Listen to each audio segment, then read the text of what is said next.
Hey everybody, Nightmare 5026 here. So in this video, I'm going to give you my top 10 of movies that I did not see in theaters last year, but that are 2018 and older. Because there are some movies that are non-theater movies that I saw that are 2019, but those will be on a different list. So let's get started. I have 5 honorable mentions, just going to name them by name. From 2012, Rise of the Guardians.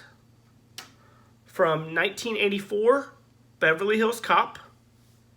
From 1998, Armageddon. From 2009, The Soloist. And from 2015, the Peanuts movie. Now let's get to this list. So the first one is from 2018. Oscar-nominated movie last year, or this year, 2019, and that is Black Klansman. Now, this movie has a great cast and a very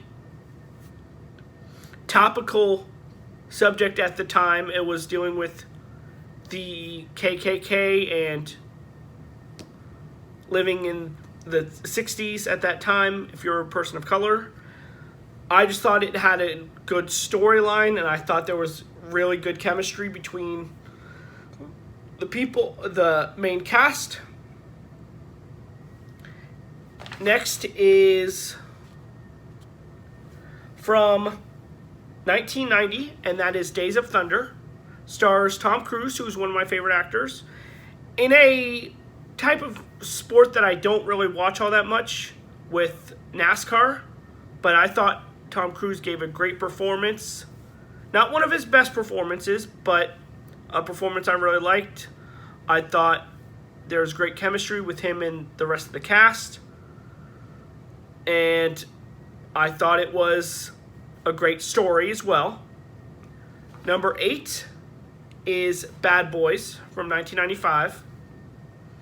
I actually enjoyed this more than the sequel, but I'm a big fan of action, so I thought there was a lot of good action in there. The story was really good, but the main component for this movie was the chemistry between Will Smith and Martin Lawrence. There was a lot of good comedic timing between them and a lot of good situational humor as well. Number 7 is from 2015, and it's a movie that is not on a lot of top MCU movies lists, and that is Avengers Age of Ultron.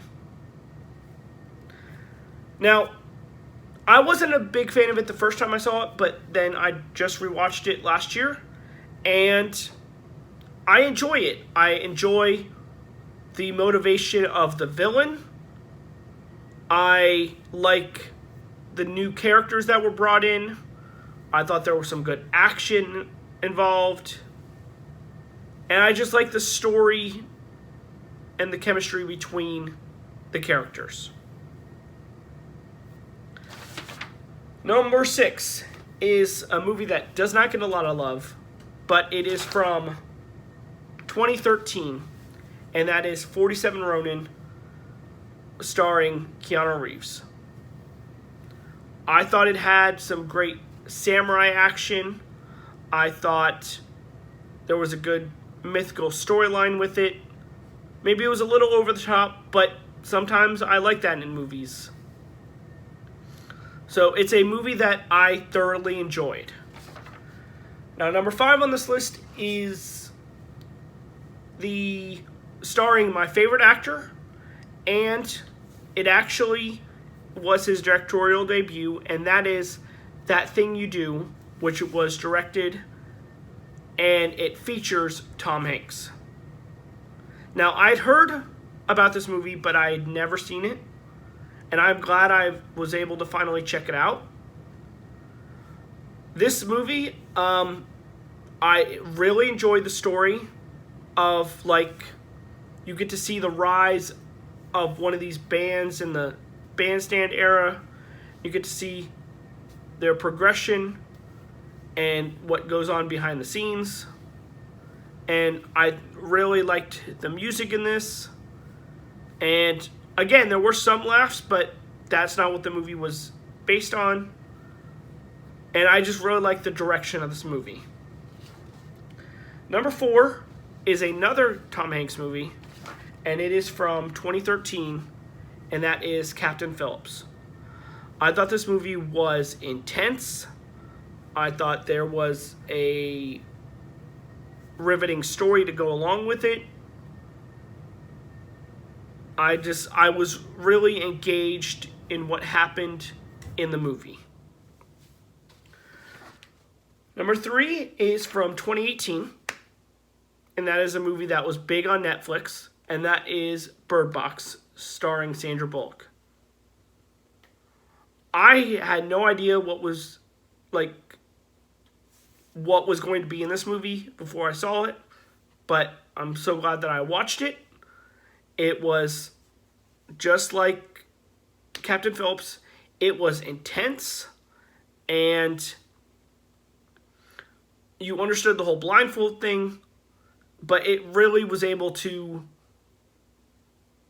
get you in a way that you didn't know what was going to happen at the next scene, and I was captivated. Number 2 on the list is Searching from 2018.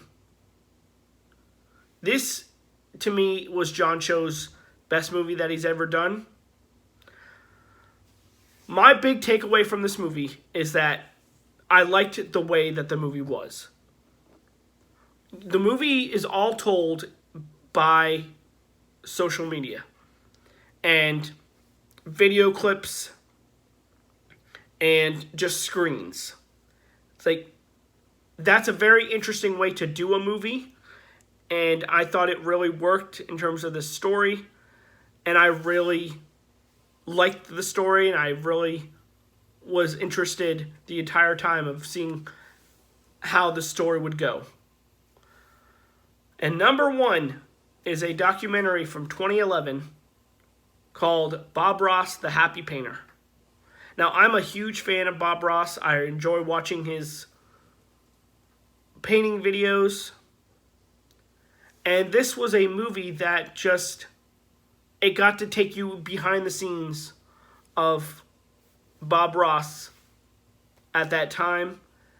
And I really got to enjoy what I watched, and